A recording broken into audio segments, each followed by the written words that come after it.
जिसमें हम लोग आज श्री गोविंद दास जी का पावन चरित्र श्रवण करेंगे।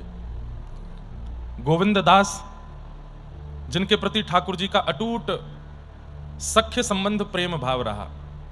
अच्छा, एक बात बंधुओं आपको हम स्पष्ट करें कि श्री गोवर्धन नाथ जी, श्रीनाथ जी इन सब सखाओं के साथ इतने सख्य भाव से क्यों रहते हैं? ये सब सखाओं जैसी लीला ठाकुर जी कलिकाल में क्यों कर रहे हैं? क्योंकि ब्रजमंडल में जब ठाकुर जी प्रकट हुए तो 11 वर्ष ही ठाकुर जी को सख्य लीला करने का अवसर मिला, बस। और 11 वर्ष में ठाकुर जी को इतना सुख मिला, इतना आनंद आया कि ठाकुर जी को अब इच्छा होने लगी कि ये सख्य रस और हम लें। 11 वर्ष ही क्यों हुआ था? इसके पीछे एक कथा हमारे रसिकजन संतजन सुनाते हैं। एक बार एक नगर में अकाल पड़ गया था और उस नगर में एक ब्राह्मण रहते थे जिनके यहां पर सब संतजनों का आगमन होता था। यात्री संतजन जो होते थे उसी ब्राह्मण के यहां जाते थे और जाकर के वहीं प्रसाद ग्रहण करते थे। लेकिन अब उस नगर में अकाल पड़ा, ये बात संतों को नहीं पता थी। संतजन अब भी वही प्रेम भाव मान करके उस ब्राह्मण के यहां जाते थे। तो अब वो ब्राह्मण ये सोचता था कि अब मैं कैसे इनके लिए व्यवस्था करके लाऊं। एक बार संत आए तो मना तो कर नहीं सकते कि आपकी सेवा नहीं करेंगे, सेवा तो करनी है, लेकिन करें कैसे? और इस वक्त हमारी नगर में तो व्यवस्था नहीं है ये सब चीज प्रदान करने की। तो आप संत आए तो उनको मना नहीं किया। आपको पता चला पास के नगर में एक सेठ है, उसके यहां पर अगर कोई व्यक्ति 4-5 घंटे काम करता है तो वो 1 सेर आटा उसको देता है, रुपए नहीं देता, आटा देता है। तो आप गए और उसके यहां जाकर के 11 घंटे काम किया। 11 घंटे काम करने पर जितना 5-6 सेर आटा मिला उसको लेकर के आए, आकर के रोटी सब्जी बना करके संत को पवाया। तो संत को यह बात पता चल गई थी कि यहां तो अकाल है, दुर्भिक्ष है, ये कैसे लेके आए सामग्री। तब उन्होंने पूछा कि तुम्हारे नगर में तो अकाल पड़ा है, तुम सामग्री कैसे लेकर के आए? तो उन्होंने बताया कि भगवान, पास के एक नगर में एक सेठ जी हैं, उनके यहाँ 2-3 घंटे काम करो तो वो 1 सेर आटा देते हैं। तो आप सबकी सेवा के लिए मैं वहां गया और 11 घंटे वहां क्रम करके आया और उन्होंने मुझे ये आटा दिया जिससे मैंने सामग्री बनाई। संत इतने प्रसन्न हो गए, बोले वरदान मांगो, क्या चाहिए? संत को लगा था कि वरदान में धन मांगेंगे, संपत्ति मांगेंगे, वैभव मांगेंगे, लेकिन ये सब ना मांग करके उस सेठ ने, उस ब्राह्मण ने संत से वरदान मांगा कि नाथ, मुझ पर कृपा करके आप ऐसा वरदान दे दीजिए कि मुझे ठाकुर जी को अपनी गोद में खिलाना है और उनकी बाल लीलाओं को अपने घर में घटते हुए देखना है। मेरे लाला बनकर के ठाकुर जी बाल लीला करें, ऐसी मेरी भावना है। कृपा करके मेरी इस इच्छा की आप पूर्ति करो। तब संत ने मन में विचार किया, मुझे तो लगा धन मांगेंगे, स्वर्ण मांगेंगे, मणि माणिक मांगेंगे, लेकिन ये तो ठाकुर जी की प्रेम भक्ति मांग रहे हैं। तब उन्होंने कहा कि तुमने 11 घंटे सेवा करके ये जो अन्न की सामग्री इकट्ठी करी, इसके फल के रूप में हम तुम्हें वरदान देते हैं कि ठाकुर जी तुम्हारे यहाँ जन्म भले ही नहीं लें, लेकिन 11 वर्ष के लिए लीला करने के लिए कभी ना कभी तुम आएंगे। वही ब्राह्मण फिर नंद बाबा बनकर के आए और श्री ठाकुर जी जन्म लिए देवकी जी के यहाँ, वसुदेव जी के यहाँ, लेकिन 11 वर्ष उनके यहाँ बालक बनकर के लीला किए, क्रीड़ा किए। लेकिन 11 वर्ष की क्रीड़ा में ठाकुर जी का पेट नहीं भरा, मन नहीं भरा। फिर आ गया कलिकाल। अब कलिकाल में ठाकुर जी लीला करते नहीं है। क्यों? कलिकाल के लोग बड़े विचित्र हैं, इसलिए ठाकुर जी यहां पर केवल सेवा कराते हैं, यहां पर लीला नहीं करते। लेकिन बीच में एक शतक आया, 100 वर्ष का समय आया जिसमें केवल भक्त हुए। बंधुओं, ये 100 वर्ष का ही समय था जिसमें सारे भक्तों ने जन्म लिया, चाहे वो महाराष्ट्र के हों, राजस्थान के हों, गुजरात के हों, उत्तर प्रदेश के हों, कर्नाटक के हों, जहां कहीं भी भक्तों का जन्म हुआ, जिनके चरित्र आज हम लोग पढ़ते सुनते हैं, ये उसी 100 वर्ष के अंदर हुए थे, जिसे भक्ति शतक कहते हैं। इसीलिए हमारे विठोबा पूरी दुनिया कीर्तन करती है, रामकृष्ण हरि पूरी दुनिया कीर्तन करती है विठल विठल, लेकिन विठोबा कीर्तन करते हैं ज्ञानेश्वर माउली, ज्ञानोबा तुकाराम, ज्ञानोबा तुकाराम। तो किसी ने पंडरीनाथ जी से कहा कि आप ज्ञानोबा तुकाराम 2 भक्तों के नाम बोलते हैं, उसका मतलब ये 2 ही आपको ज्यादा प्रिय हैं। तब ठाकुर जी बोले नहीं, हम इन 2 भक्तों का नाम इसलिए नहीं बोलते क्योंकि हमें ये 2 ही प्रिय हैं, बल्कि हम इसलिए बोलते हैं, बोले ज्ञानेश्वर माउली भक्ति शतक के प्रथम वर्ष में हुए थे और तुकाराम जी भक्ति शतक के अंतिम वर्ष में हुए, इसलिए ज्ञानोबा तुकाराम बोलते हैं। तो बीच में जितने भक्त हैं सब आ जाते हैं 100 वर्ष के अंदर के। अब चाहे वो उत्तर भारत के हों, राजस्थान के हों, गुजरात के हों, महाराष्ट्र के हों, जहां कहीं भी भक्तों ने जन्म लिया, इन 100 वर्षों में ही लिया। उसमें सबसे पहले भक्त का प्रादुर्भाव पृथ्वी पर श्री ज्ञानेश्वर माऊली के रूप में हुआ और भक्ति शतक के अंतिम प्रेमनिष्ठ भक्त के रूप में श्री तुकाराम जी हुए। इसलिए ठाकुर जी इन दोनों का नाम गाते हैं, ज्ञानोबा तुकाराम, ज्ञानोबा तुकाराम। क्यों? इन दोनों के नाम में सारे नाम आ जाते हैं, सारे नामों का आगमन हो जाता है। कलिकाल में जब ठाकुर जी गिरिराज जी में प्रकट हुए गोवर्धन रूप में, तो 11 वर्ष की जो क्रीड़ा थी वो ठाकुर जी की अधूरी रह गई थी और उसके लिए ठाकुर जी अत्यंत व्याकुल हो रहे थे। तब भगवान ने अपने उन्हीं अष्ट सखाओं को, पूर्व में जो कृष्ण जन्म में थे, उन्हीं को पुनः प्रकट करवाया और वही सूरदास, कुंभनदास, कृष्णदास, नंददास, गोविंददास, परमानंद दास, इन सब के रूप में प्रकट हुए, जिनमें से आज हम गोविंददास जी का चरित्र सुनेंगे। इतना अद्भुत चरित्र है श्री गोविंददास जी का। गोविंददास जी के एक पद को गा करके हम लोग आज की कथा में प्रवेश करेंगे। गोविंददास जी क्या गा रहे हैं?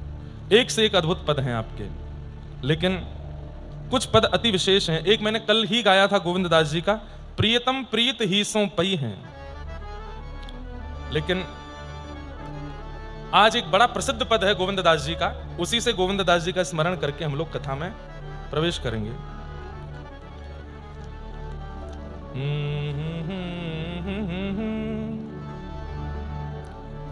आवाज आ रही है हमारी?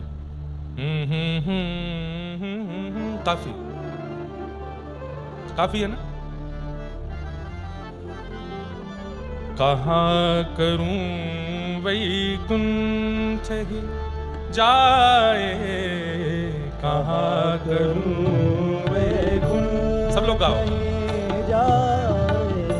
कहाँ करूं वैकुंठ ही जाए, कहाँ करूं वैकुंठ ही जाए। हमारे आज के शास्त्रीय संगीत में भगवत चरणानुरागी पंडित जसराज जी, उन्होंने अष्ट सखाओं को खूब गाया, खूब गाया। सूरदास जी के पद गाए, पूरी अष्टयाम सेवा गाई है ठाकुर जी की। और हमें कभी कभी लगता है कि श्री ठाकुर जी ने उनको अपने निभृत निकुंज में सखा के रूप में ही स्वीकार किया होगा, या फिर हो सकता है कि इन अष्ट सखाओं में से किसी सखा की गायन की इच्छा अधूरी रह गई थी, इसलिए ठाकुर जी ने उन्हीं के रूप में दोबारा उनको भेजा, जाइए हमारे पद गा करके आओ। हमारे ब्रजमंडल में खूब पंडित जी के पद सुने जाते हैं, क्योंकि उन्होंने अष्ट सखाओं को खूब गाया है। गाइए आप सब लोग भी साथ में। गोविंददास कह रहे हैं मुझे वैकुंठ नहीं जाना है, मुझे वैकुंठ नहीं जाना है, मुझे सदा इस ब्रजमंडल में ही रहना है।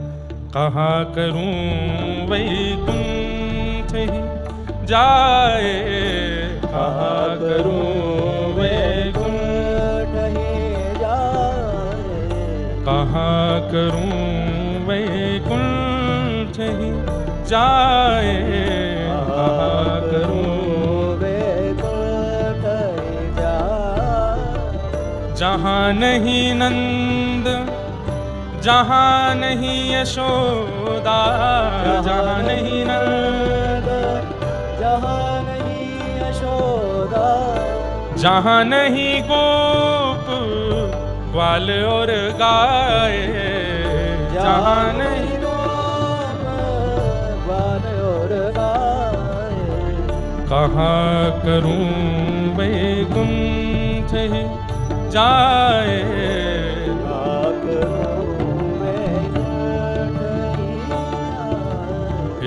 कहाँ करूं वैकुंठ ही जाए,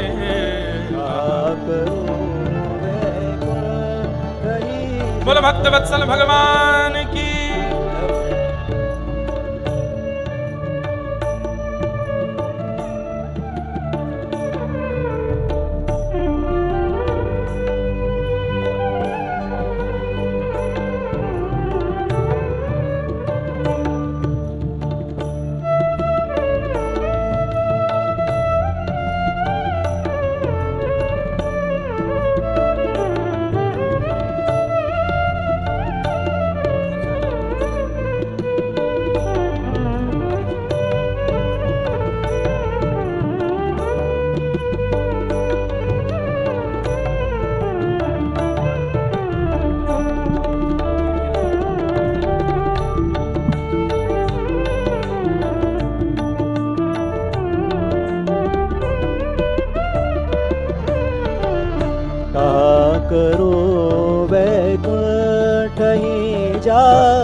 यशोदा जानही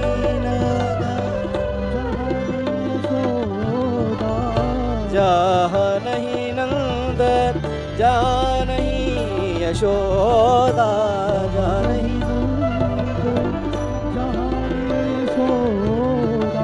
जानही गोप ग्वाल और गाए जानही गोपी ग्वाल और गाए कहा करूं मैं उल्टी जाए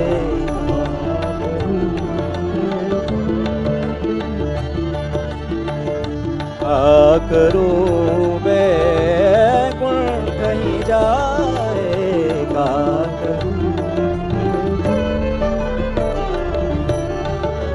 जानही जल यमुना को निर्मल जानही जल यमुना को ओ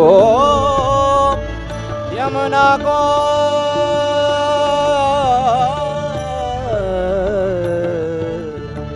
जानही जल यमुना को निर्मल जानही जल यमुना को निर्मल और नहीं कदमन की छाए और नहीं कदमन की छाए का करूं वैकुंठ जाए का करूं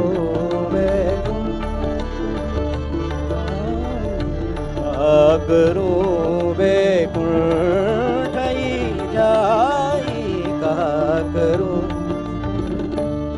ही जाए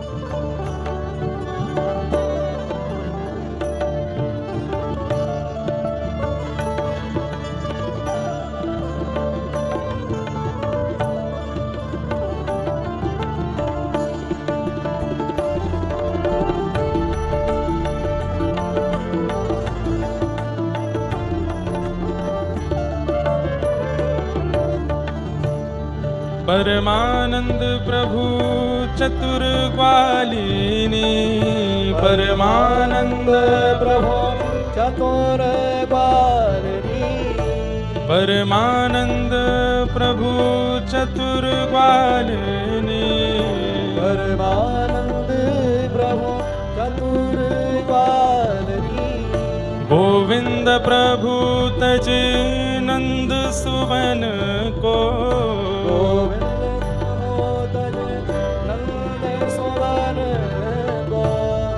गोविंद प्रभु तजे नंद सुवन को प्रभु तजे नंद सुवन को ब्रज तज वहाँ बसती बलाए ब्रज तज वहाँ बसी जाए बलाए हे ब्रज तज मोरी जाए बलाए ब्रज तज मोरी जाए बलाए कहा करूं वैकुंठ जाए कहा करूं वैकुंठ जाए कहा करूं वैकुंठ जाए कहा करूं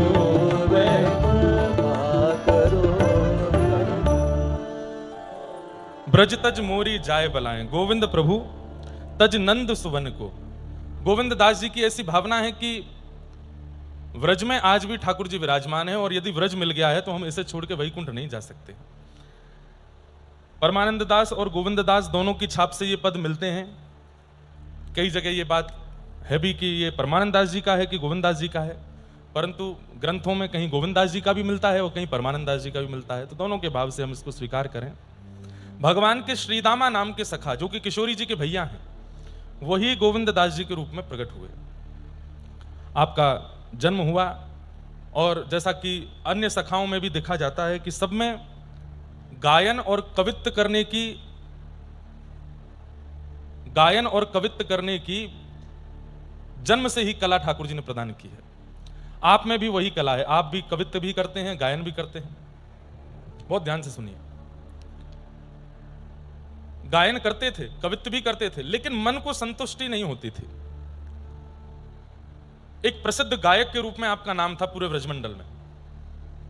दूर दूर से लोग इनका गायन सुनने के लिए, पद सुनने के लिए आते थे, और पद सुनने के बाद जब जाते तो उसको गुनगुनाते रहते थे। ऐसा आपका गायन रहता था कि लोगों के चित्त में ऐसे बैठ जाता था कि उनकी वाणी से वो पद रुकते ही नहीं थे, वे गाते ही रहते थे। एक बार किसी ने आपका पद जाकर के गोवर्धन में गोसाई श्री विठलनाथ जी को सुनाया। गोसाई श्री विठलनाथ जी ने जैसे ही आपका पद सुना, सुन करके इतने प्रसन्न हुए, बोले किसने लिखा है? तब किसी ने बताया, बोले गोविंद स्वामी करके हैं, उनका ये पद है। गोसाई जी बड़े प्रसन्न हुए। आप एक दिन बैठे थे और कोई पद गा रहे थे,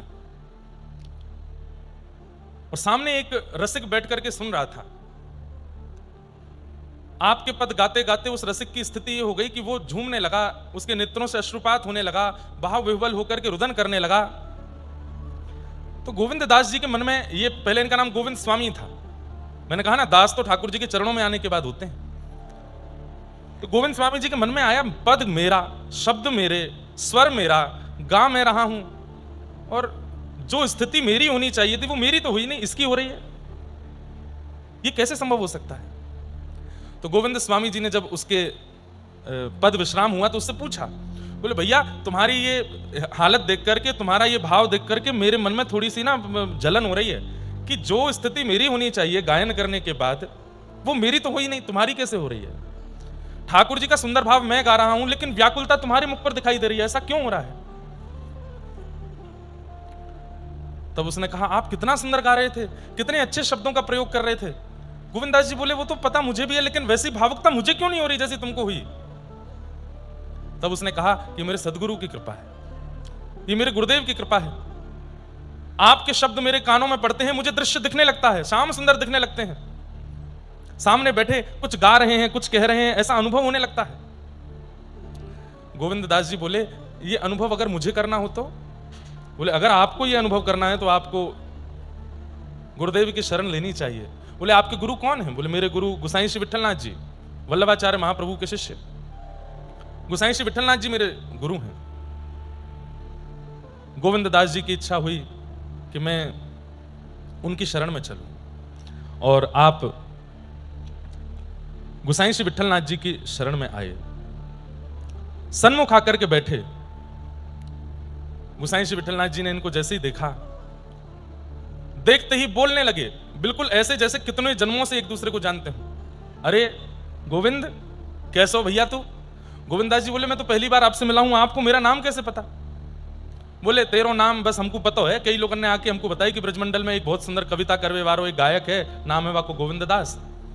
तो बोले, ये कैसे पता चला कि मैं ही वो गायक हूं, मैं ही वो कवि हूं?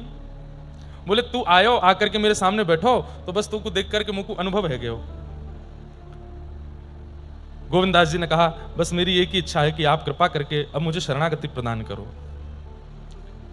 गोसाई श्री विठलनाथ जी ने आपको शरणागति प्रदान की, और शरणागति प्रदान करते ही आपका नाम रखा गोविंद दास।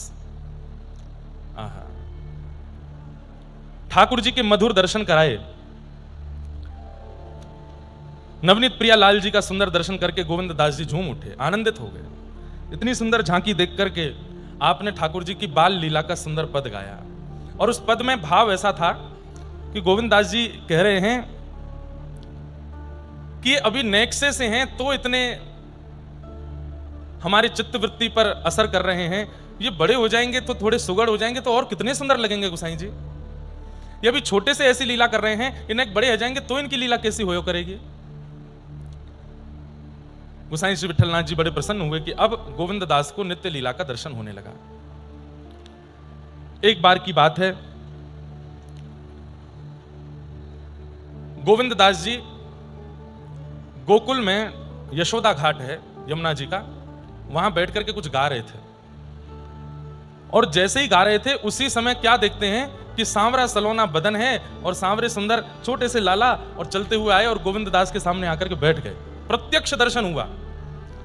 गोविंद दास जी तो देख करके आनंदित हो गए, चरणों में प्रणाम करने लगे, प्रणिपात करने लगे, बलैया लेने लगे। जय जय, आप श्री नवनीत प्रियालाल ही हैं ना? बोले हाँ। सुबह सुबह का समय था, सूर्य उदय धीरे धीरे हो रहे थे और गोविंद दास जी बैठकर के वहां आलाप ले रहे थे। ठाकुर जी आ गए। गोविंद दास बोले जय जय, कैसे आगमन भयो आपको? तो ठाकुर जी क्या बोलते हैं,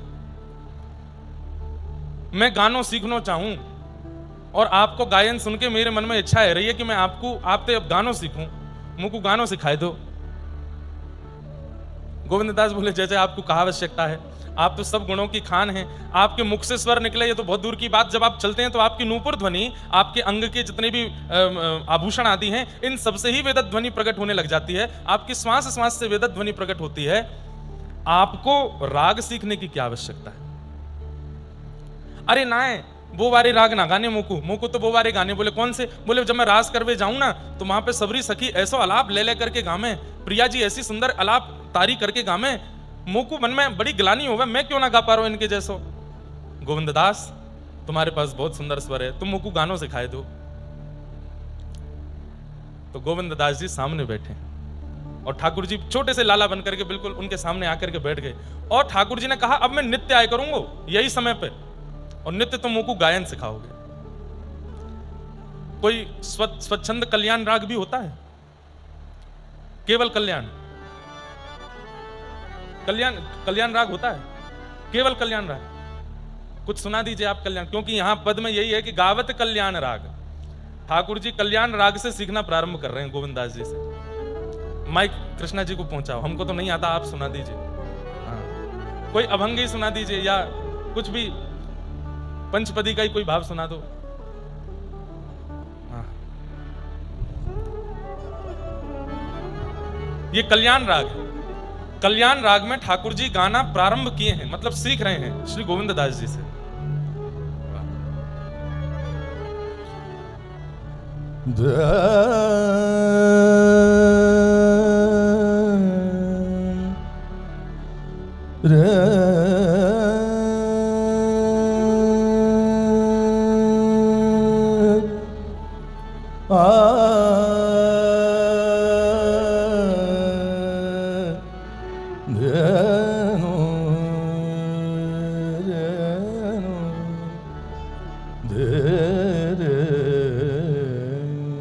एक काम करते हैं, आप बन जाओ गोविंद दास और आप हमको सिखा दो, है ना? आप वहां से आलाप थोड़े बहुत लीजिए, हम यहाँ से गाते हैं। हम तो ठाकुर जी नहीं बनेंगे, पर ठाकुर जी कैसे गा रहे होंगे थोड़ा उसका अनुभव करते हैं। आप कछु गाओ, इतना ही गाइयो जो हमसे गा सके। हाँ? इतना कठिन मत गा देना जो हम गा नहीं पाए। हाँ, गाइए।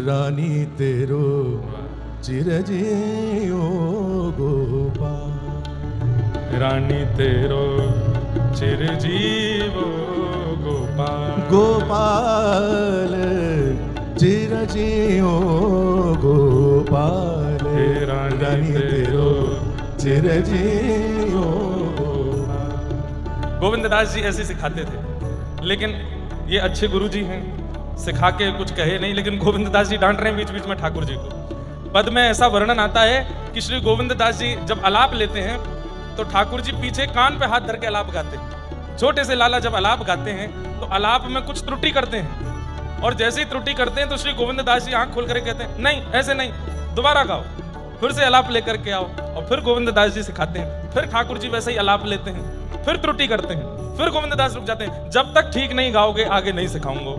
सो ठाकुर जी कभी ठाड़े होकर के गा रहे हैं, कभी बैठ के गा रहे हैं। फिर ठाकुर जी के हमें गोविंदास बोले, हाँ मैं जमुना में जाके गाऊंगा, वहां मेरा स्वर निकल आवेगो। तो जमुना जी में खड़े होकर के गाते हैं, तब भी स्वर नहीं निकलता। गोविंददास जी कहते हैं, सुनो आप तो रास में नृत्य किया करो, गायन आपके लिए नहीं है। अच्छा एक अंतिम बार सिखाओ, अब की बार गाऊंगा, और मैं कल गाऊंगा, आज नहीं गाऊंगा। अगले दिन सुबह सुबह 4 बजे ठाकुर जी आ गए। गोविंददास जी ने फिर कल्याण राग के स्वर छेड़े, गाओ। अब जैसे ही गान लगे सो गोविंददास जी के नेत्र बंद हो गए, और जैसे ही स्वर कान में पड़ा तो श्री गोविंददास जी बोले, जय जय, ये एक रात में सुखा खा के आयो जो आपको स्वर इतना मीठो है क्यों? आप मीठो तो कल भी गा रहे, मीठो तो आपके स्वर में मिठास तो कल भी थी, लेकिन आज तो बड़ी अद्भुत मिठास है। ये मिठास कहां से आई है आप में?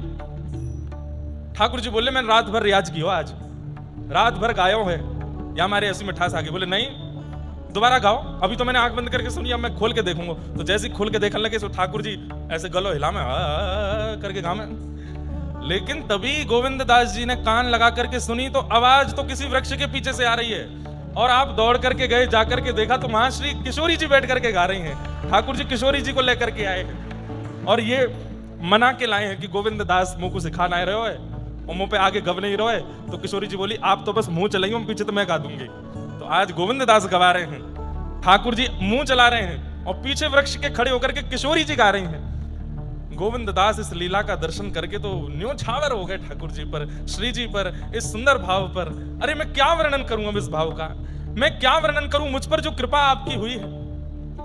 किशोरी जी बोली, ये रात में रो रहे मेरे पास आए के, और मुझे कह रहे, बोले गोविंददास आगे सिखाए नहीं रहे हो। तो मैंने कही कल्याण राग मुंह को पूरा आवे, तो श्री जी आप एक काम करो, कल सुबह मैं सीख जाऊं तो आप पीछे पीछे अलापकारी गाई दियो।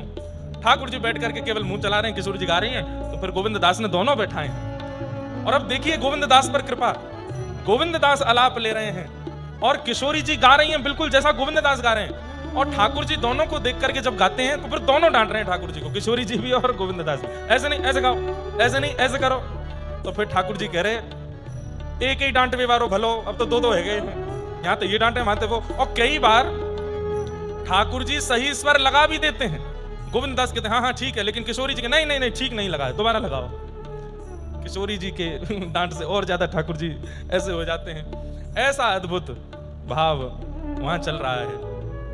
श्री गोविंददास गा रहे हैं और ठाकुर जी से गवा रहे हैं, आहा, हे रानी तेरो चिरजीवो गोपाल, रानी तेरो चिरजीवो गोपाल, हे रानी तेरो चिरजीवो गोपाल, रानी तेरो चिरजीवो गोपाल, हे रानी तेरो चिरजीवो गोपाल, रानी तेरो चिरजीवो गोपाल, रानी तेरो चिरजीवो गोपाल, रानी तेरो चिरजीवो गोपाल। बेगी बड़ो बड़ी हो ये विरध लट, बेगी बड़ो बड़ी हो ये विरध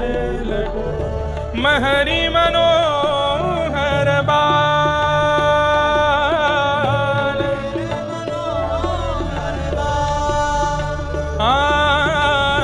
महरी मनोहर बाल,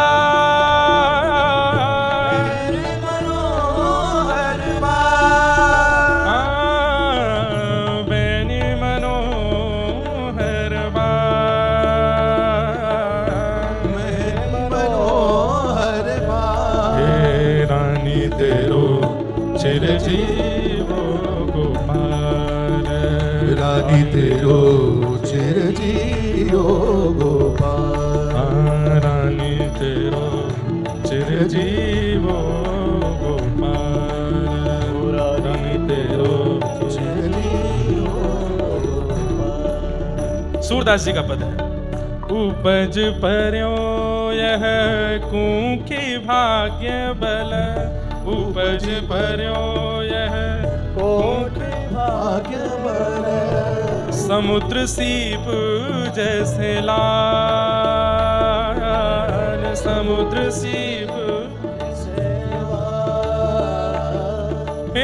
सब गोकुल के प्राण जीवन धन, गोकुल के प्राण जीवन धन, हे सब गोकुल के प्राण जीवन धन, सब गोकुल के प्राण जीवन धन, ओ बैरिन के उरसान, बैरिन के उपसान, ओ रानी तेरो चिरजीवो गोपाल, रानी तेरो चिरजीवो गोपाल, हे रानी तेरो चिरजीवो गोपाल, रानी तेरो चिरजीवो गोपाल, हे सूर की तो जिय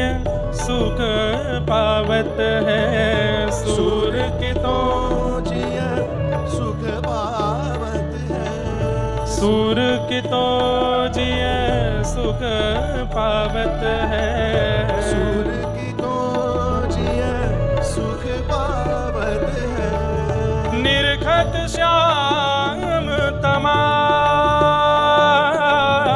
निर्खत श्याम तमाम, हे रज आरज लाग्यो मेरी अखियन, रज आरज लाग्यो मेरी अखियन, रोग दोष जंजाल, रोग दोष जंजाल। देखो कैसी लीला ठाकुर जी की।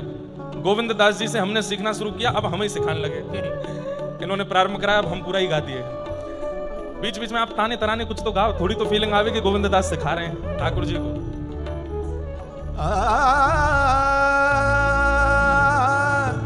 अच्छा, किशोरी जी और ठाकुर जी दोनों बैठे हैं, तो हम और प्रेम जी किशोरी ठाकुर जी हैं, हम गाएंगे जी।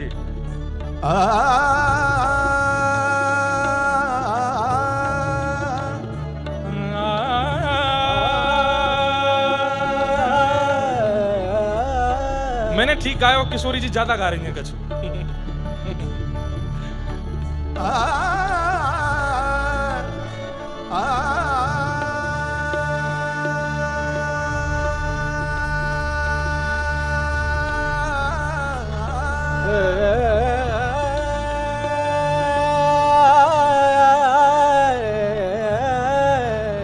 बहुत बढ़िया, मैं नहीं सिखाया इनको, मुंह पे तो आवे ये वाला, तो मैं काहे को गाऊं। हाँ, आप जो रात में कल सिखा रहा हूं मैं वही वाला सुना दो। सुना जो रात में सिखाया हूं मैंने, सुना दो वही वाला।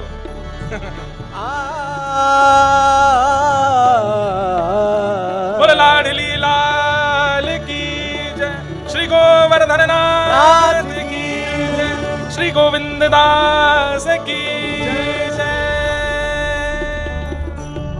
जय हो। इतना ही बहुत है, थोड़ी बहुत देर में पोल पट्टी खुल जाएगी सबरी गायन की, क्योंकि इनकी मशीन अगर गर्म है गई एक आध देर में, तो ये ऐसे ऐसे कछु गा देंगे कि किशोरी जी ठाकुर जी अपनो सबरो मुरली और चुनरी उठा के चले जाएंगे और आप ही गाते रहो।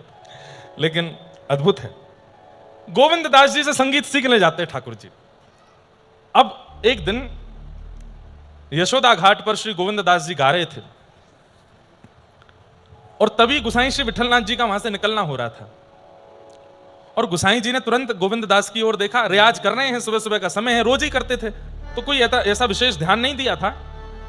लेकिन जैसे ही बगल से निकले तो अचानक गोविंद दास रुक गए गाते गाते, और रुक करके बोले, फिर से गाओ, ठीक से गाओ, ऐसे मत करो, इतना नाटक अच्छो ना रे लाला, ठीक से गाओ। तो गोविंद, ये बात सुन के गुसाई विठलनाथ जी रुक गए, बोले ये गोविंद दास कौन से बात कर रहा है, क्योंकि वहां कोई था तो था नहीं, अकेले गोविंद दास बैठे हैं। देखो श्री जी, तुम समझाए तो लाला को, मैं कल तो नहीं आऊंगा सिखावे, देखो गाना आ रहा ढंग से। खड़े खड़े गुसाई विठलनाथ जी चुपचाप पहले तो देखते रहे, फिर पास में गए, जाके बोले, ए गोविंद, अरे जय जय, प्रणाम, ये तू क्या कर रहा है, रियाज कर रहा हो? बोले हाँ। ये कौन को डांट रहा हो अभी, तू ठीक से गाओ। तो गोविंद दास जी बोले, जय जय, आपको ना दिख रहे? बोले ना, लाला बैठे हैं सामने, छोटे से लाला बैठे हैं और कान पे हाथ धर के गा रहे हैं, 4 दिन आते सिखा रहा हूं, सीखे ही ना रहे, कभी यहां गलती कर दें, कभी वहां ऐसा करें और बार बार ऐसा कर रहे हैं। ये बात इतनी सहजता में गोविंद दास बोल रहे हैं, गोसाई विठलनाथ जी के नेत्र सजल हो गए। बोले ठाकुर जी बैठे हैं सामने? बोले हाँ। कहां बैठे हैं? बोले जी बैठे। गोसाई जी ने झांका, नहीं दिखे। बोले सुनो, उनको मत छेड़ो, तुम गाते रहो, बीच बीच में मैं जो पूछूं वो बताना। क्या, कैसे दिख रहे हैं? बोले छोटे से हैं, नए नए से लाला हैं, 3-4 वर्ष के हैं, नेक नेक चलनो सीखो, ऐसी स्थिति में आमे चल के, और ऊंची धोती पहन के आए हैं, और सुबह सुबह को समय नेक जाड़ो पड़ रहा है तो कारी सॉल ओढ़ के आए हैं लाला। अच्छा, और कैसे लग रहे हैं? बोले 2 माल गले में पहनी है और सिर पर कछू ना पहनो, केवल अपने घुंघराले केशन को ऐसे बांध रखो है। अच्छा, और बोले आंखन में नींद भरी है, बीच बीच में गाते गाते ऐसे आंख मीड़ रहे हैं सुबह सुबह, और फिर गामे, फिर मीड़े, फिर गामे। अच्छा, ये बताओ ठाकुर जी का स्वर कैसा है, उनकी आवाज कैसी है? जब वो गाते हैं तो उनके स्वर कानों को कैसे लगते हैं? गोविंद दास जी ने जो वर्णन किया है ना, सुन के रोंगटे खड़े हो जाएंगे आपके। गोविंद दास सीधे अगर मैं बोल दूं कि बहुत सुंदर गा रहे हैं, ऐसा नहीं बताया। गोविंद दास बोले जय जय, प्रकृति का जो स्वर है, प्रकृति का स्वर क्या है? बोले जब हवा चलती है तो हवा की जो ध्वनि कान में आती है, जब नदी बहती है तो कलकल करते नदी का जो स्वर प्रकट होता है, कभी समुद्र के तट पर जाते हैं तो समुद्र की लहरों का जो स्वर होता है, जब वन में प्रवेश करते हैं तो घनघोर वन का जो अपना स्वर होता है, मिट्टी का स्वर होता है। मतलब प्रकृति का जो स्वर है वो स्वर अद्भुत होता है, और वो कानों को, हृदय को, बुद्धि को अत्यंत आनंद सुख देने वाला होता है। कहीं झरझर करती नदी बहती हो जिसका कलकल स्वर आता हो, आप उसके पास बैठ जाइए, आपको मानसिक रोग यदि होगा तो वो ठीक हो जाएगा केवल नदी का स्वर सुनने से। आप घनघोर वन में जाकर के बैठ जाइए, एंजाइटी, डिप्रेशन, दिमाग में जितना होगा सब स्वर ठीक हो जाएगा केवल पत्तों की चलचलाहट सुन करके। गोविंद दास कह रहे हैं, बोले जिस प्रकार प्रकृति का स्वर हमारे अंतस्थ का मार्जन करता है और अंतस्थ को सुख देता है, ऐसी प्रकृति के स्वर से मिलती जुलती आवाज है ठाकुर जी की। एक बार को मैं सिखावे तो आऊं इनको, लेकिन जब ये गानों शुरू करें ना तो मेरी आंख भी बंद है जाए। वो तो मैं अध्यापक हूं या हमारे बीच बीच में मुझको डांटना टोकना पड़े, लेकिन जब ठाकुर जी गावे ना तो आंख बंद है जाए, चित्त वृत्ति कहीं और चली जाए, मन मुग्ध है जाए, इतना सुंदर स्वर लगे, ऐसा लगे कि बस ये सुनता ही रहूं इनका आनंद थे। लेकिन गोसाई जी बोले लेकिन जब किशोरी जी स्वर लगाती हैं, जब किशोरी जी गाती हैं, गोविंद दास बोले किशोरी जी भी आती हैं? बोले हाँ, वो भी तो बैठी हैं बगल में। बोले वो कैसी दिख रही हैं? बोले लालाते साल भर छोटी हैं, ठाकुर जी ते साल भर छोटी हैं, और सवेरे सवेरे यही हाथ पकड़ के लामे लाला को, और यही बैठा के लामे, यही उठा के लामे नंद भवन थे।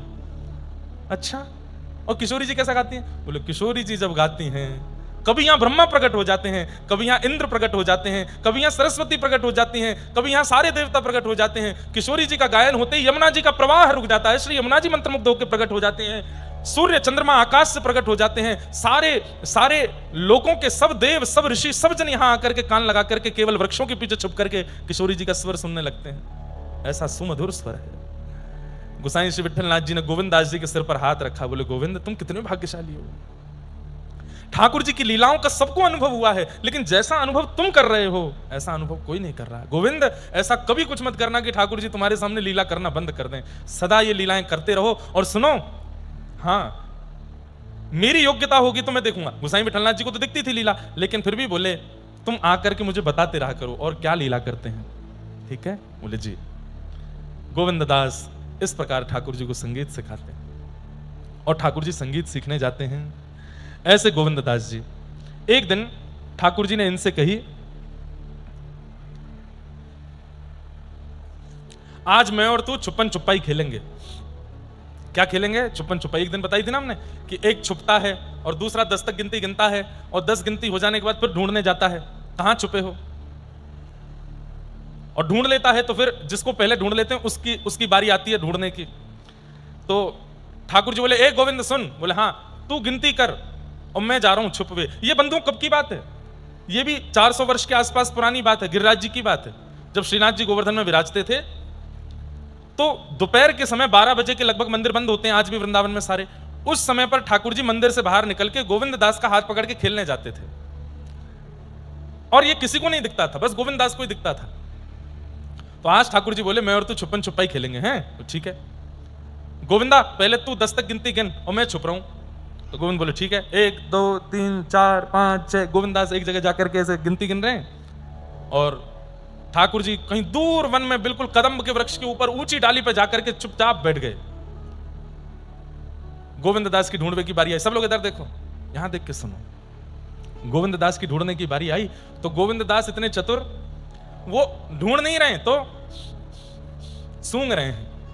इत्री की सुगंधी जहां जहां से आ रही है वहीं वहीं ठाकुर जी जहां जहां चरण धरते हैं। ललित गति विलास वल गुहास प्रणय निरीक्षण कल्पितो रुमाना। ठाकुर जी ललित गति से जब चाल रखते हैं, जहां चरण रखते हैं उतने उतने पत्तों में से, उतने वृक्षों में से सुगंधी अपने आप प्रकट हो जाती है। तो गोविंद दास के लिए कितना सरल हो गया, जहां जाते हैं वहां सुगंधी नहीं होती, सोई मुड़ जाते हैं, फिर आगे जाते हैं, हाँ यहीं सुगंधी, यहीं चलते रहो, वहीं चलते चलते। अच्छा दूसरी बात, ठाकुर जी के चरणों में हल्के हल्के कुमकुम लगे हैं तो कहीं कहीं कुमकुम की छाप दिख जाती है। ठाकुर जी जिस वृक्ष को छूते हैं वो वृक्ष पिघल जाता है, उतना हिस्सा वृक्ष का टपकने लगता है, तो उससे पता चल जाता है यहां छूके गए हैं। गोविंददास ऐसे ढूंढते ढूंढते गए और बड़ी जल्दी उस वृक्ष के नीचे पहुंच गए जहां पर अनंत सुगंध आ रही थी, सौंधी सौंधी ठंडी हवा चल रही थी। ठाकुर जी के संग प्रकृति चलती है, जहां जहां ठाकुर जी चलते हैं प्रकृति चारों ओर घूमती है। सौंधी सुगंध आ रही है, मंदम मंदम हृदय स्पर्शी, तन स्पर्शी, अत्यंत सुख देने वाली हवा चल रही है। गोविंददास पहचान के बोले यहीं बैठे हैं, अब ढूंढनो है।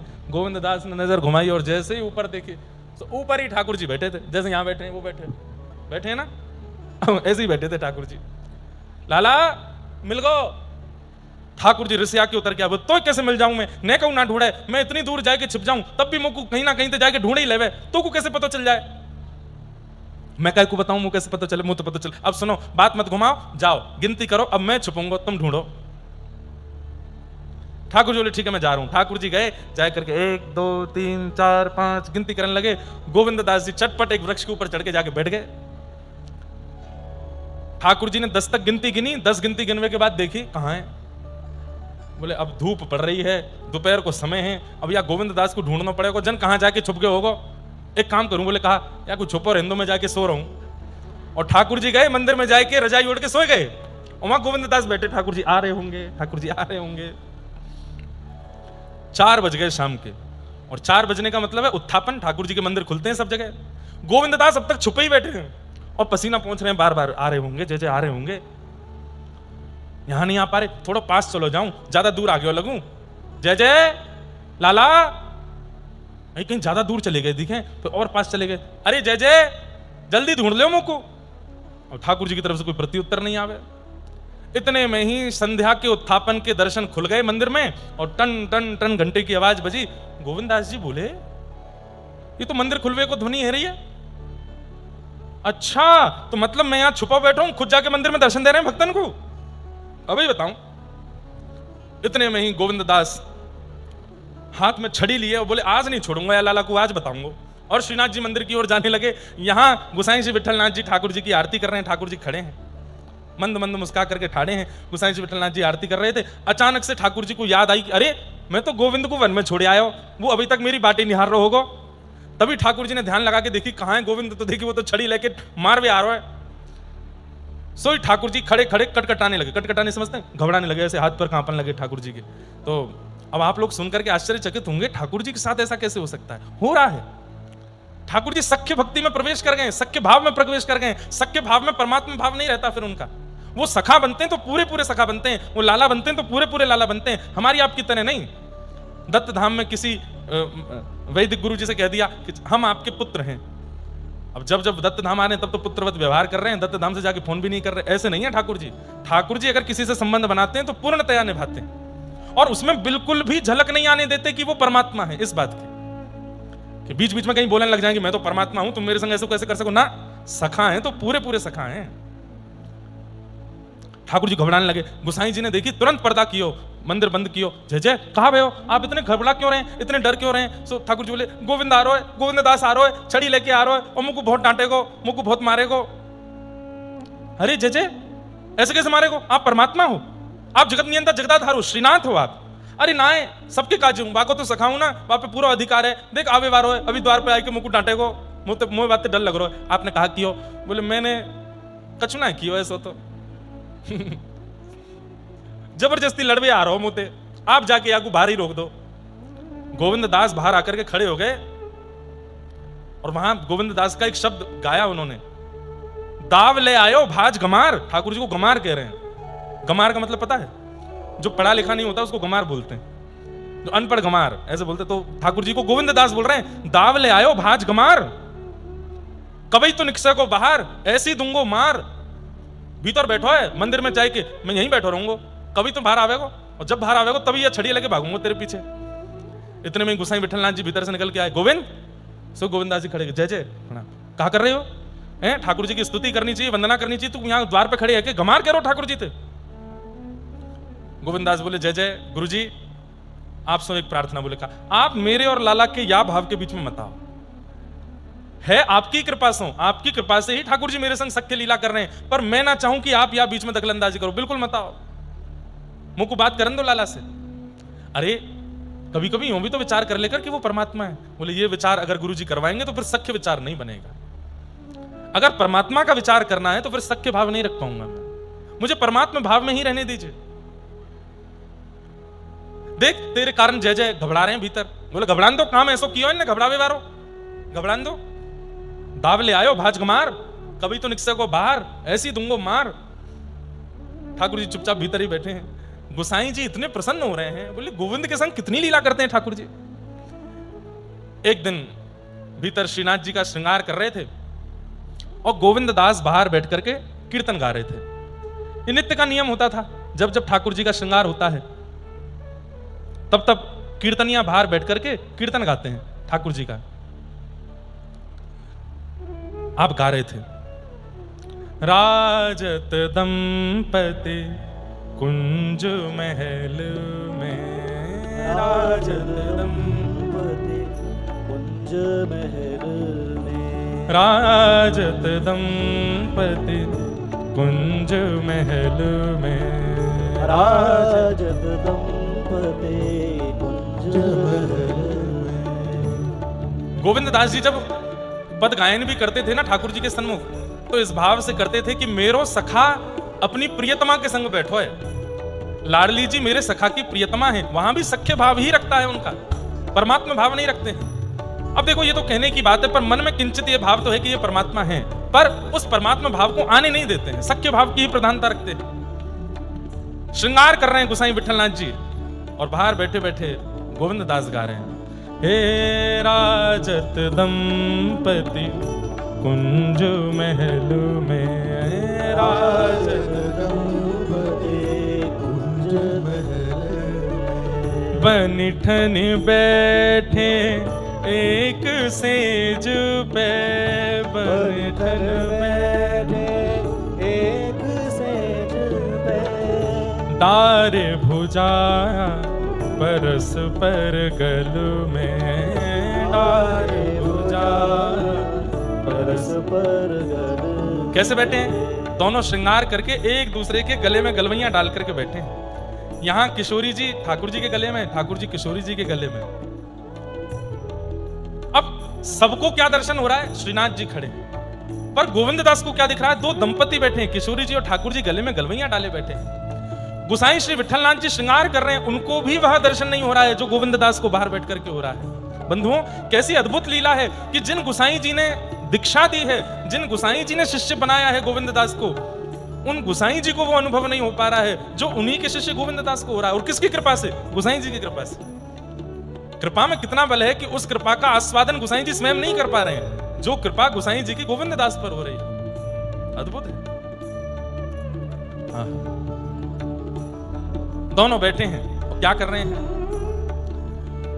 करत विनोद महारंग भीने, करत विनोद महारंग भीने, करत विनोद महारंग भीने, करत विनोद महारंग भीने, आनंद सहित पिय और प्यारे, आनंद सहित पिय और प्यारे। अरे श्रृंगार करके जिनके हाथों से श्रृंगार हुआ वो गोसाई जी भी बैठ जाते हैं और बैठ करके वो भी अनुभव करने लगते हैं कि मैंने श्रृंगार करके ठाकुर जी को तैयार किया, पर वास्तविक में यहाँ लीला घट के आ रही है, वो गोविंद गा रहा है। बोले दोनों प्रिया प्रियतम आपस में विनोद कर रहे हैं। कैसा विनोद कर रहे हैं? बेसर कौन की अतनी की। ठाकुर जी और किशोरी जी एक दूसरे को देख करके कह रहे हैं कौन ज्यादा सुंदर लग रहा है। अरे रूप की बात की है, पहले ये बताओ कि नक बेसर कौन की ज्यादा अच्छी है। ठाकुर जी कह रहे हैं आप। अच्छा, समझने वाली बात, यहां पर दोनों प्रिया प्रियतम होड़ लगी है दोनों में कि कौन ज्यादा सुंदर है, पर इसमें होड़ इस बात की नहीं हो रही है कि मैं ज्यादा सुंदर हूं कि आप ज्यादा सुंदर हो। तो किस बात की होड़ लगी है? ठाकुर जी तो कह रहे हैं किशोरी जी मैं अच्छा ना लग रहा हूं, आप ज्यादा अच्छी लग रही हो, और किशोरी जी कह रही नहीं नहीं नहीं नहीं, मैं तो ऐसी सामान्य लग रही हूं, आप ज्यादा बढ़िया लग रहे हो। मतलब एक दूसरे की प्रशंसा कर रहे हैं।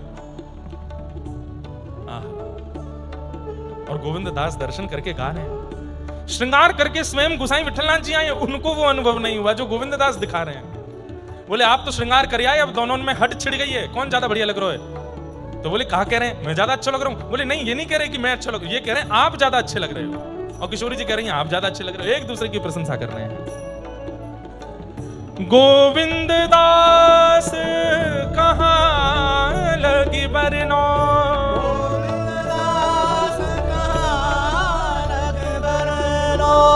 गोविंद दास कहाँ लगी बरनो, गोविंद दास कहाँ लगी बरनो। हे राजत की हे राजत राधा गिरधारी, राजत राधा गिरधारी। हे राजत दंपति कुंज महल में, राजत हे राजत दंपति कुंज महल में, राजत हे राजत दंपति कुंज महल में, राजत।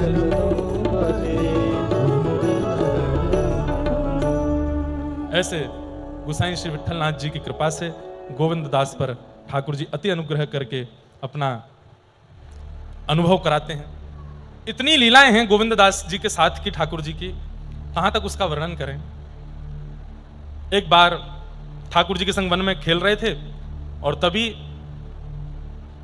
ठाकुर जी ने इनको घोड़ा बना लिया और आप स्वयं इनके ऊपर चढ़ गए। गोविंद दास जी घोड़ा बने हैं, ठाकुर जी पीठ पर बैठे हैं, चल रहे थे। तभी कोई व्यक्ति वहां से निकला, उसने गोविंद दास जी की ओर देखा। अब ऊपर बैठे ठाकुर जी नहीं दिख रहे हैं, नीचे बस गोविंद दास जी चल रहे हैं, ये दिख रहा था। अचानक से तभी क्या हो गया कि गोविंद दास जी चलते चलते वस्त्रों में ही लघु शंका करने लगे। उस व्यक्ति ने देखा ये क्या हो रहा है, ये क्या कर रहे हैं। गोसाई श्री विठलनाथ जी के शिष्य, मंदिर में पद सेवा राग सेवा करने वाले गोविंद दास, अरे राम राम, आचार विचार शून्य। मैं अभी गोसाई जी से अभी इनकी शिकायत करता हूं। गोसाई जी से जाकर के कहा, बोले कि आपके शिष्य ही जब ऐसा करेंगे तो समाज में क्या असर पड़ेगा बातों का। बोले क्या किया भैया। बोले देखो आज यहां खड़े होकर के लघु शंका करना मना है शास्त्रों में। आपका शिष्य गोविंद दास वो तो घोड़ा बन के लघु शंका कर रहा है और बिना वस्त्र उतारे, बिना जनेऊ चढ़ाए। गोसाई जी बोले नहीं नहीं नहीं, कोई और बात होगी, ऐसा नहीं। बोले नहीं, मैं अपनी आंखों से देख के आया हूं। आने दो, बताता हूं। शाम को गए पद सेवा करने के लिए, जैसे ही पहुंचे तो गोसाई जी ने कही, गोविंद आज हमको तुम्हारी शिकायत मिली। बोले क्या, तुम सवेरे सवेरे जो है ऐसे ऐसे लघु शंका कर गए थे अपने वस्त्रों में ही, और ये तो बहुत गलत बात है, ऐसा क्यों किया, मैं कारण जान सकता हूं। गोविंद दास जी के नेत्र बंद हो गए। जय जय, आपको लाला खेलवे जावे मेरे संग वन में, और आज लाला के मन में आई कि तुम घोड़ा बन जाओ, मैं तुम्हारे ऊपर बैठूंगा। तुम घोड़ा बन गए हो, जो मेरे ऊपर बैठ गए। बोले फिर मैं चलन लगो। चलते चलते मैंने जय जय कही, लाला नेक ऊपर से उतर जाओ। तो बोले कहा बात है। अरे नेक मुंह को शंका निवृत्त करवे जानो है, मैंने शंका निवृत्त करके आ जाऊं फिर बैठ जाइयो।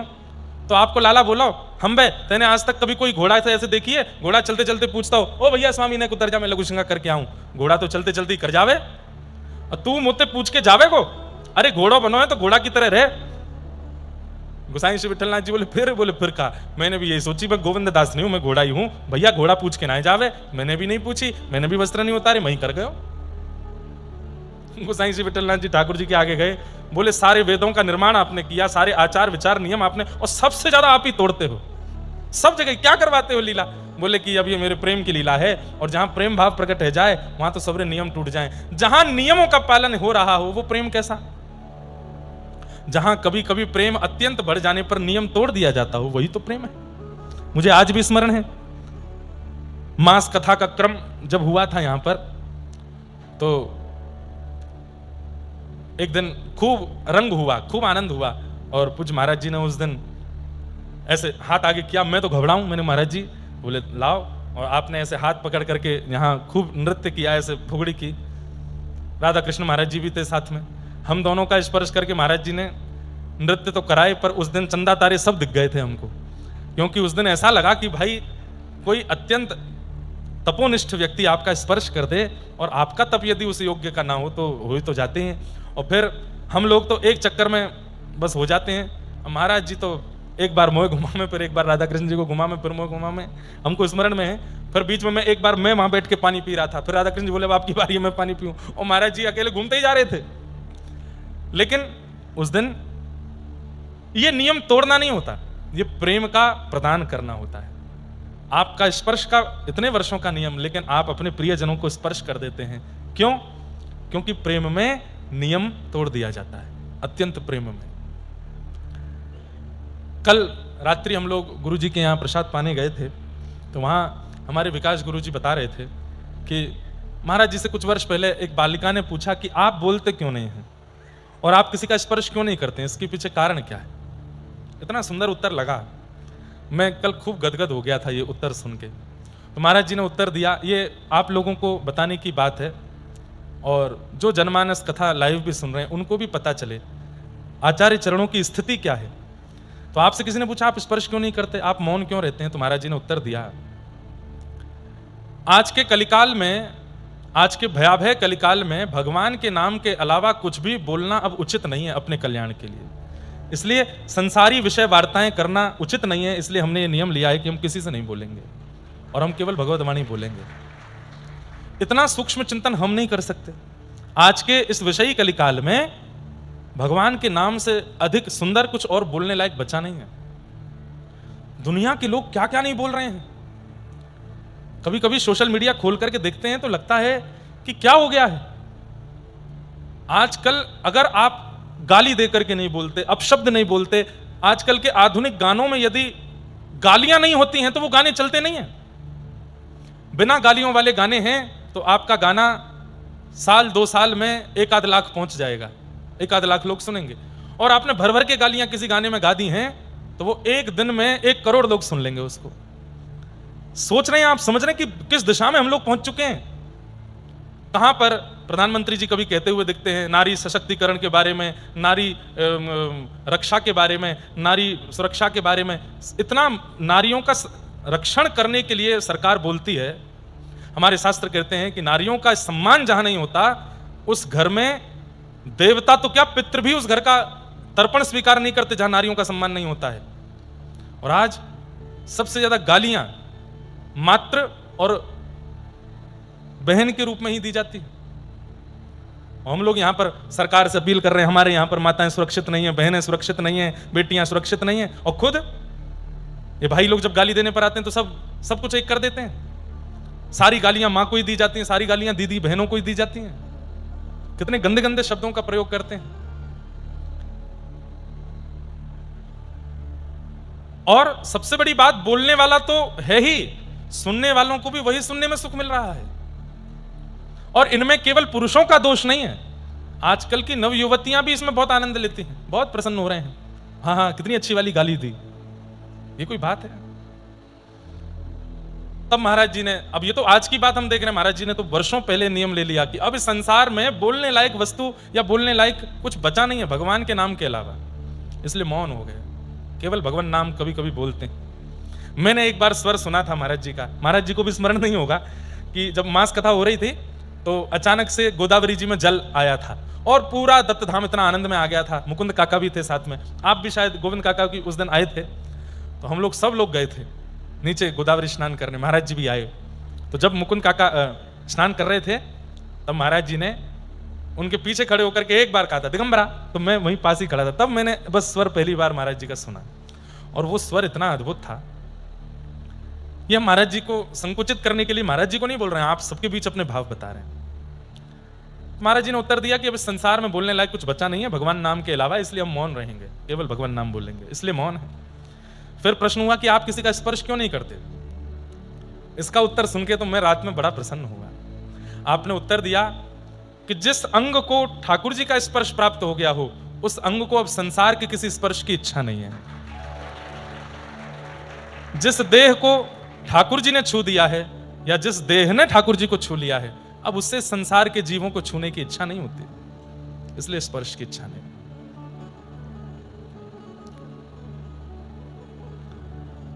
अद्भुत।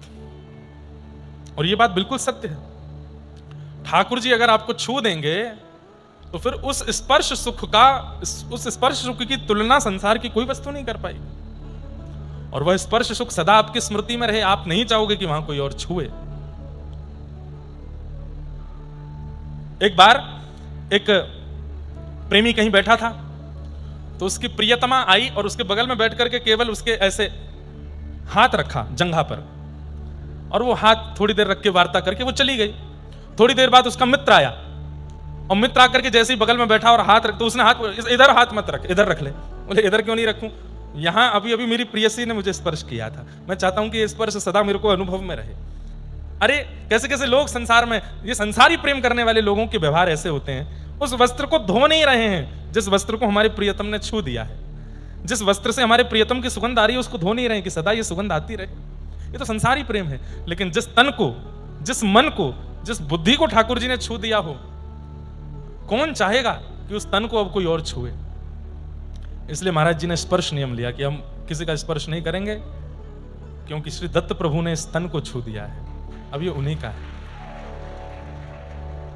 हमको ठाकुर जी ने तो नहीं छुआ, पर ठाकुर जी ने जिनको छुआ उन्होंने हमको छू दिया, तो ये कृपा तो हो ही गई दास पर। एक इच्छा है मेरी, लेकिन मैं सार्वजनिक नहीं कहूंगा, महाराज जी से एकांत में कहूंगा और वो करूंगा चर्चा। ऐसी भाव है। तो कल चतुर्भुज दास जी का आप लोग सुन रहे थे ना, फतेहपुर सीकर के राजा को डांट फटकार के आ गए और ठाकुर जी से आके क्या मांगा कि मेरा कंठ आपके लिए है, आइंदा मैं कभी भी गाऊं तो मुझ पर कोई रीझ है ना, ये वरदान दे दीजिए, केवल आप रीझ हो। भक्ति का ये स्वरूप है बंधुओं। भक्ति के पथ पर जब आप एक अच्छी स्थिति में आ जाते हो तो आपका मनोरंजन की भावना आपके मन में रहती नहीं है। किसी और का रंजन हो, कोई और आपसे प्रसन्न हो, कोई और आपसे रीझे। गोविंद दास जी के चरित्र का एक और भाग सुना के फिर विश्राम दूंगा, फिर बाकी का चरित्र कल सुनेंगे। अभी बहुत बहुत लीला है इनकी। एक लीला सुनाते हैं। तो गोविंद दास जैसे ही अपने गुरुदेव की शरण में आए तो सब कुछ छोड़ छाड़ करके, आपका निवास स्थान कहीं और था, वो छोड़ करके आप गोकुल में निवास करने लगे, अपने गुरुदेव के पास ही रहने लगे। आपकी पत्नी बच्चे आपको बुलाने के लिए आए कि वापस घर चलो, तो आपने पत्नी बच्चों से कहा देखो यदि मेरे साथ रहना चाहते हो तो तुम लोग भी यहीं रहने लगो, मैं वापस नहीं जाऊंगा, मैं तो अब यहीं रहूंगा। तब इनके पत्नी बच्चे सब भी वहीं रहने लगे। कुछ साल निकल जाने के बाद इनके गांव के कुछ लोग वो गोकुल आए, और गोकुल आकर के मन में इच्छा थी कि हमारे यहाँ के बहुत बड़े प्रसिद्ध गायक थे गोविंद दास, उनसे मिलके तो आए, कैसे हैं। तो जैसे ही पहुंचे तो गोविंद दास जी वहीं बैठे थे यमुना जी के तट पर, और गांव के लोग सामने से आ रहे थे। अच्छा एक बात बताएं आपको, गुरु शरणागति के बाद, भगवत अनुग्रह प्राप्त होने के बाद व्यक्ति का रूप स्वरूप बदलने लग जाता है। वो पहले जैसा दिखता था, पहले जैसे बोलता था, उठता बैठता चलता फिरता था, भगवत शरणागति हो जाने के बाद, जीवन में गुरु आ जाने के बाद उसमें परिवर्तन आ जाता है। उसके बोलने का तरीका, बैठना चलना उठना, इन सब में एक अलग सा परिवर्तन होता है। और उससे भी बड़ी बात, उसके चेहरे में भी परिवर्तन आ जाता है, अत्यंत दीनता छलकने लगती है।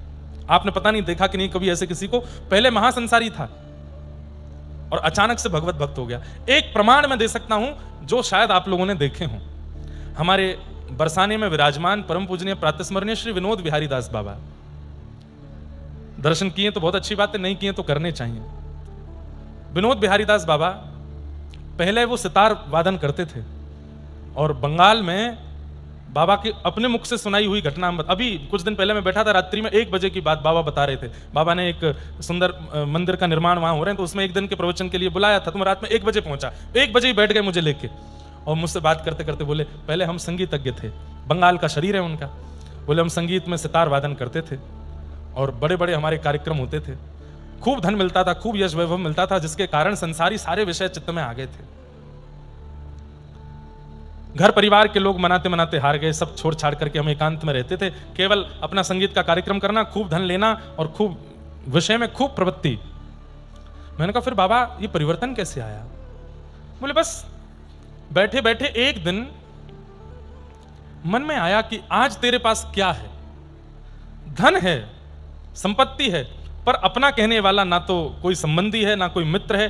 बोले क्योंकि इस स्थिति में अभिमान आ चुका था कि सब छोड़ छाड़ के जा चुके थे। तो मन में आया आज तेरा कहने वाला कोई भी नहीं है साथ में, तेरा है कौन तेरे पास में? और अब अगर तू दोबारा संसार के पास जाना भी चाहेगा तो क्या तुझे पहले की तरह कोई स्वीकार करेगा? ये प्रश्न सब अपने आप चित्त में आ रहे थे। बोले सुबह सुबह का समय था और तभी करताल बजाते हुए, मृदंग बजाते हुए बंगाल के मार्ग में कुछ कीर्तनी हरे कृष्ण महामंत्र बोलते हुए जा रहे थे।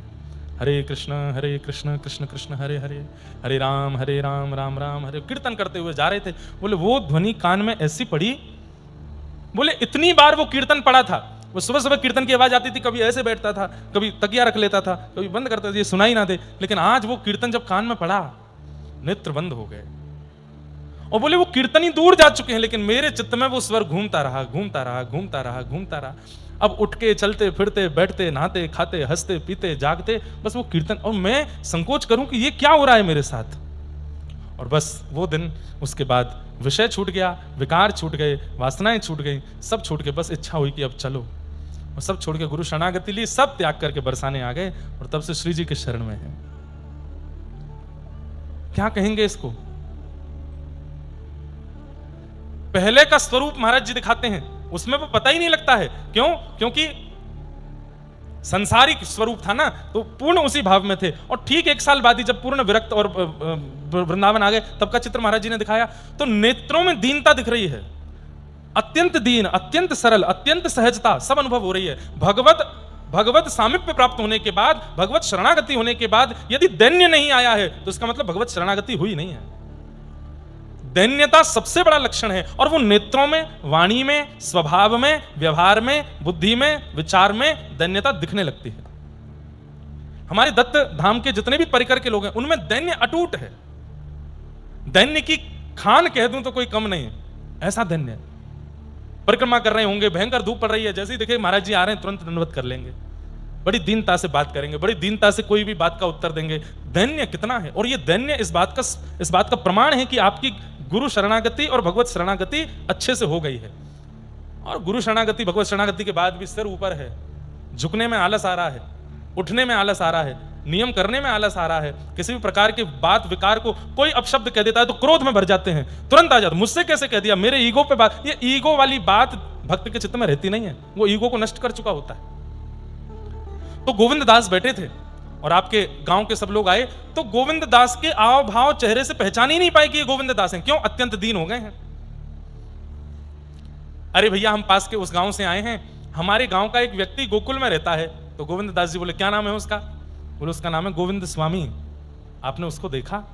तो गोविंद दास जी बोले वो तो मर गए। स्वयं ही बोल रहे हैं वो तो मर गए, भले आदमी थे बेचारे, बढ़िया गाते थे। अरे गांव के लोग बोले हाँ आप जानते थे? हाँ जानते थे, थोड़ा इतना ज्यादा नहीं था पर हाँ थोड़ा बहुत जानते थे, गाते बजाते थे कुछ। हाँ बोले हाँ मर गए वो तो। अरे भैया आप इतनी ऐसी सरलता से बोल रहे हो मर गए? हाँ हमारे गांव का इतना प्रतिष्ठित व्यक्ति था, गोकुल आया था वो तो गोसाई विठलनाथ जी की शरणागति लेने, ऐसे कैसे मर गया? बोले बस मर गया, आपको मरने वाले को क्या बताएं कैसे मर गया? मर गया, भला आदमी था बेचारा। गांव के लोग तो बड़े चिंतित हो गए।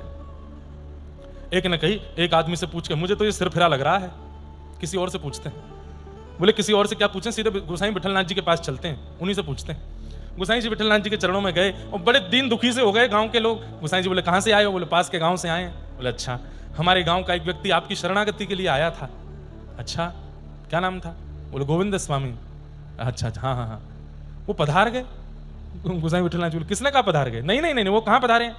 अरे अभी वो ठकुरानी घाट यमुना जी के तट पर एक व्यक्ति बैठा था, वो तो बोला वो तो मर गए, और वो ये भी बोल रहा था बहुत भले आदमी थे, मर गए बेचारे। गोसाई जी ने बाहर निकल के कौन बोल रहे थे? बोले वो बैठा वहां पे। गोसाई जी हंस के बोले वो खुद गोविंद स्वामी ही तो है, वो खुद ही बोल रहे हैं। गांव के लोग दौड़ करके गए, जाके बोले गोविंद दास आपसे हमने पूछा कि गोविंद स्वामी, आपने क्यों कहा कि मर गए? बोले मैं यही तो बता रहा हूं कि गोविंद स्वामी मर गए, गोविंद दास अभी जीवित है। जिनके अंदर स्वामी पना था वो पधार गए, अब तो दास जीवित है। गुरु की शरणागति के बाद अब मैं दास बन गया हूं, मेरा स्वामित्व चला गया है, अब मैं स्वामी नहीं हूं। ऐसे गोविंद दास, गोविंद स्वामी, उनका पावन चरित्र है, हम लोग आगे श्रवण करेंगे कल के सत्र में। आज ठाकुर जी का मधुर जल क्रीड़ा उत्सव कितने बजे से रहेगा महाराज जी? लगभग 5 बजे से 5 बजे तक का समय है। आप लोग बढ़िया गोदावरी स्नान करके प्रसाद पाके चक्क सो जाओ और 4 बजे गुरु जी की एक बात हमको कहनी थी, कल कहेंगे, अब और बढ़िया से इसको सुनाएंगे। तो मैंने लगो बरसाने जहाँ विराजे राधा रानी, ओ मेरो मन लगो बरसाने में जहाँ विराजे राधा रानी। मेरो मन लगो बरसाने जहाँ विराजे राधा रानी। हे मन हट्यो है दुनिया दारी से, मन हट्यो है,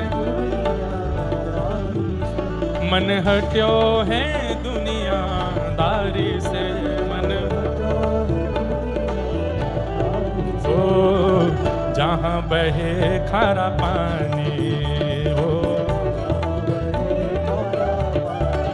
ओ मेरो मन लाग्यो बरसाने में जहाँ विराजे राधा रानी।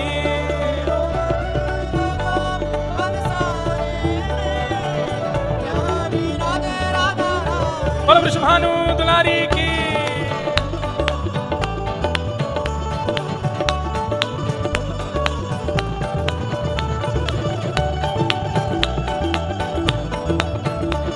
अवधूत चिंतन श्री गुरुदेव दत्त।